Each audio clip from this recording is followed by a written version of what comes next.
பார்க்க போகிறோம். இப்போ பார்த்துருப்பீங்க கர்வ் ஷூட் வந்திருக்கோம். அது நான் வந்து கொஞ்சம் கீழே தான் அடிச்சிருப்பேன். ஏன்னா இங்கே இந்த மண் இது காற்று வேறு இல்லையா, அதனால் கொஞ்சம் கம்மியாக தான் அடிச்சிருப்பேன். அடுத்த வாட்டி நான் சொல்லி தரும்போது கொஞ்சம் ஹைட் அடிக்கிறேன். இன்றைக்கி வந்து கர்வ் ஷூட் அடிக்க போகிறேன். அதே மாதிரி நான் எங்கள் ஊருக்கு வந்துட்டேன். நான் அந்த சொல்லியிருப்பேன் அந்த அன்பாக்சிங் வீடியோவிலே பூட்ஸ் போட்டு வந்து ஆடுறேன்னு சொல்லியிருப்பேன். அதே மாதிரி பூட்ஸு எல்லாமே போட்டு வந்து இங்கே ஆடுவேன். ஸோ அவ்வளோதான், கர்வ் ஷூட் தான் இன்றைக்கி கற்றுக் கொடுக்குறோம். ஸோ வாங்க வீடியோக்குள்ளே போயிடலாம். எப்படி அடிக்கிறது நான் கற்றுக் கொடுக்குறேன் வாங்க கைஸ். முதல்ல உங்கள் லெஃப்ட் ஃபுட் எடுத்து இந்த சைடு வச்சிடணும். முதல்ல கொஞ்சம் டிஸ்டன்ஸ் விட்டே வச்சிடணும். இங்கே காற்று அடிக்குது அதனால கொஞ்சம் சொல்ல முடியல. லெஃப்ட் ஹேண்ட் ஃபுட் எடுத்து இப்படி வச்சுட்டு உங்களோட ஸ்ட்ராங் ஃபுட்டை எடுத்து இந்த சைடு இப்படி லைட்டாக இப்படி டச் பண்ணி விடணும். அதுவும் இப்படி டச் பண்ணணும். இப்படி டச் பண்ணிங்கன்னா அந்த சைடு போயிடும். ஓகேங்களா? இப்போ பண்ணுறேன் இந்த மாதிரி இப்படி பண்ணோம். இந்த சைடு போனீங்கன்னா இந்த சைடு அப்படியே கொஞ்சம் போகும்.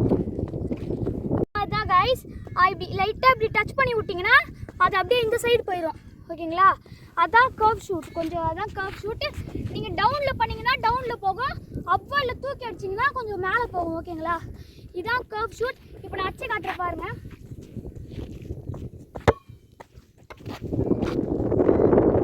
ஸோ இதான் கைஸ் கர்வ் ஷூட். ரொம்ப ஈஸியாக முடிஞ்சிருக்கும். அவ்வளோதான். நீங்கள் இந்த பகுதியை வச்சு இப்படி டச் பண்ணி விட்டிங்கன்னா அது அப்படியே ஸ்வால் ஆகும். அதே மாதிரி இப்படி பண்ணிங்கன்னா அது போய் ட்ரிவிலாக அது நான் வந்து அப்புறம் எப்படியா சொல்லித்தரேன். ஸோ இந்த வீடியோ பிடிச்சிருந்துச்சுன்னா லைக் பண்ணுங்கள், ஷேர் பண்ணுங்கள், கமெண்ட் பண்ணுங்கள். முக்கியமாக பெல் ஐக்கானை கிளிக் பண்ணுங்கள்.